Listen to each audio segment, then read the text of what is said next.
Article 27, about monastic vows. To understand what we teach about the vows taken by monks, a person must remember what the condition of the monasteries was and how many things were done every day in them that were contrary to church law. In St. Augustine's time, monks lived together in free associations. Afterward, discipline became corrupted and vows were added everywhere in order to restore discipline, just as in a carefully planned prison. Gradually, many other observances were added besides these vows.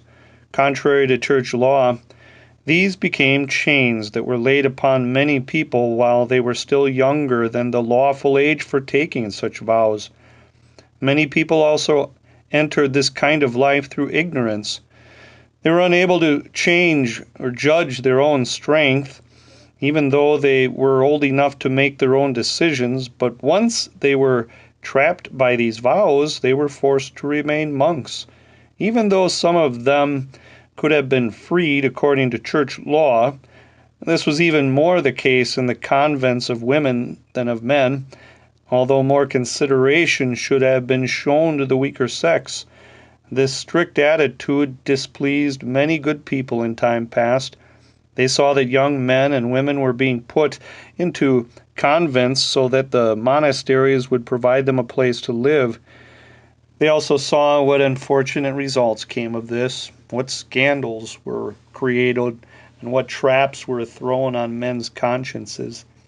These people were upset that the authority of church law in such an important matter was totally ignored and despised. Then, as is well known, even tougher demands were added to these evils. These displeased the more thoughtful monks. It was taught that vows were equal to baptism. By living this kind of life, they could earn forgiveness of sin and be justified in God's eyes. They also said that the monastic life not only earned righteousness before God, but even greater things, because it not only obeyed God's commandments, but also the so-called gospel admonitions. In this way, they made people believe that living the life of a monk was far better than baptism.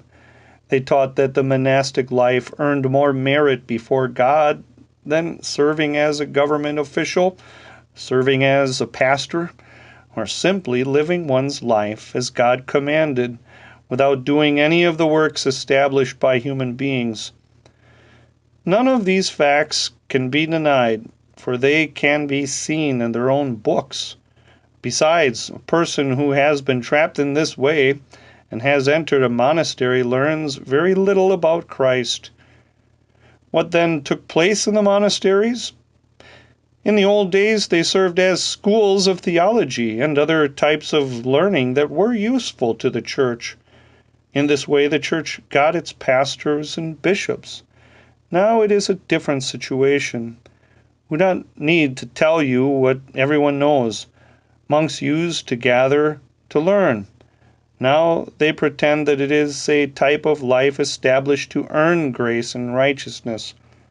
They preach that it is a perfect way of life, and they put it far above all other kinds of life established by God.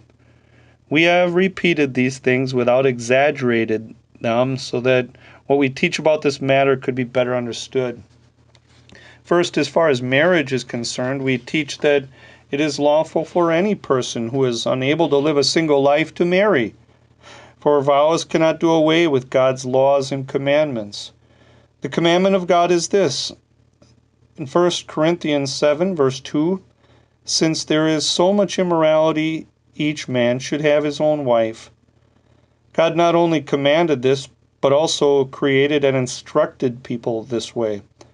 Yet although there are exceptions to the rule, there are people whom God has created to live singly. Yet according to Genesis 2 verse 18, it is not good for the man to be alone. Therefore, the people who obey this commandment and law of God are not sinning when they get married. How can anyone object to this?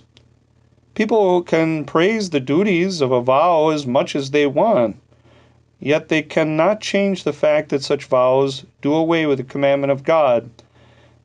Even church law teaches that vows are not binding when someone who has authority, such as a bishop or pope, releases that person from his vow. In the same way, his commands must overrule vows that are contrary to the word. Now, if the duty involved in vows cannot be changed for any reason whatsoever, then the Roman popes could never have given anyone exemption from them. For it is not lawful for human beings to cancel a divine law. But the Pope, they have wisely decided that they should at times be lenient with these obligations. As a result, we read that they have often excused people from keeping their vows. There is a well-known case of the King of Aragon, who was called back after entering a monastery. There are other examples from our own time. Now, if exemptions have been granted to deal with earthly problems, it is much more proper that they be granted in order to overcome the distress of people's souls. Second, why do our opponents exaggerate the duty or effect of a vow? They don't say a word about the nature of the vow itself. They don't say that someone should only make a vow if it is possible to keep it. They don't say that vows should only be made by a person freely of his own will and after much thought. But it is known that most people do not have the power to live a continually holy life. Only a few have taken their vows freely and after much thought. Young men and women are persuaded, and sometimes even forced, to take these vows before they are mature enough to make their own decisions. For this reason, it is not fair to insist strictly that they keep these vows. Everyone agrees that it is not a proper vow unless it has been taken freely and after much thought. Most church laws cancel any vows made before the age of 15. Before that age, it does not seem that people have enough judgment to make decisions that will affect the rest of their lives. Another church law, recognizing human weakness even more, adds a few more years. It forbids making a vow before the age of 18. But which of these two church laws shall we follow? Most monks have an excuse for leaving the monasteries because most of them took their vows before they reached either of these ages. Finally, even though the church condemns the violation of a vow, yet it still does not follow that these people's marriages should be ended. For Augustine denies that they should be ended, and his authority cannot be treated lightly, even though other people later thought differently. But although it seems that God's command about marriage rescues very many people from their vows, yet our teachers have brought forward another argument also about vows to show that vows are to be set aside. Every way of serving God is wicked, which, without God's command, is chosen and set up by men in order to earn justification and grace. For Christ says in Matthew 15, verse 9, "They worship me in vain. Their teachings are but rules taught by men." And Paul teaches in many places that we must not try to become righteous by obeying the law or by acts of worship invented by men. Righteousness comes by faith to those who believe that they are received into grace by God for Christ's sake. But it is very clear that monks have taught that human works can earn forgiveness of sins and merit God's grace and justification. Does this do anything other than take away from the glory of Christ and hide and deny the righteousness of faith? This means that the vows that are normally taken have been wicked deeds and therefore are useless. A wicked vow taken against the command of God should not be kept.